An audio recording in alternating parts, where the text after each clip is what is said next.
The head coach of the San Antonio Spurs has a lot to say about your arms. This was a comment he made on Sunday. I'm glad we can finally get to it here at the end. It's been a very, very busy week, but I'm glad we can get to it because it's an important comment that this guy very ignorantly made. Gregg Popovich suggested that Second Amendment freedoms are a myth. On the way, it goes through my mind that I hope they're going to be okay.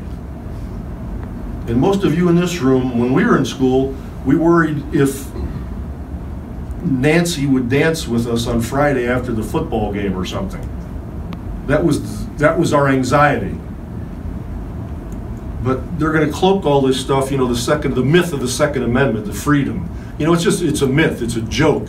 It's just a game they play. I mean, that's freedom. Is it freedom for kids to go to school and try to socialize and try to learn and be scared to death that they might die that day? But Ted Cruz will fix them because he's going to double the number of cops in the schools. That's what he wants to do. Well, that'll create a great environment. Is that freedom? Or is it freedom to have a congressman who can make a postcard with all his family holding rifles, including an AR-15 or whatever? Is that cool?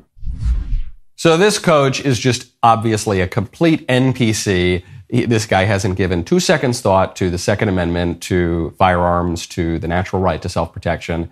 He is just reciting all the silly platitudes that you hear from the libs. And it's not his fault. He probably doesn't think about politics very much. So if he's got CNN on in the background, that's just what goes into his head and that's what comes out his mouth. And there's a very little conscious thought going on in between those two things. But he makes one good point here, which is he says, Second Amendment freedoms, that's a myth.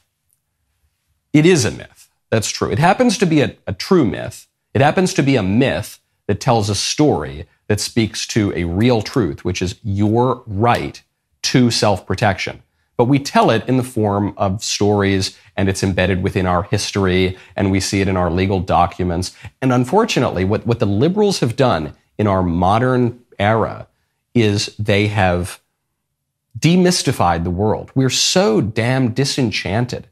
We just look around the world. It's like Hamlet. He looks out, he says, I've lost all my mirth. What a piece of work is a man. Look at this sterile promontory, this brave o'erhanging firmament fretted with a golden fire. It seems to me no other thing than a sterile promontory. Then the man is this quintessence of dust. What Shakespeare was seeing occur in our culture is what has totally come to fruition now, which is we just live in this disenchanted world.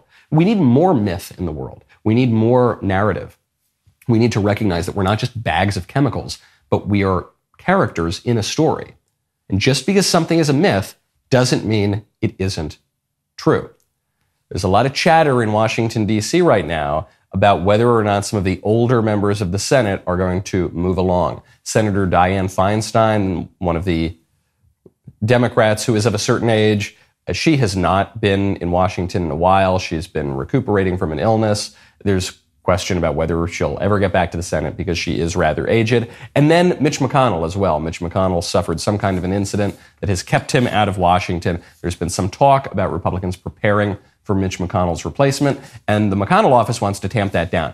They say, quote, I am looking forward to returning to the Senate on Monday. We've got important business to tackle and big fights to win for Kentuckians and the American people. So this after he tripped and fell during a dinner. He says, I'm not going anywhere, folks. And I have to tell you, that's fine by me. I am not a Mitch McConnell hater. I know he's not the most conservative guy in the world. I know he's had all sorts of fights with conservatives in the Senate. But you've got to respect the man for his ability to wield power.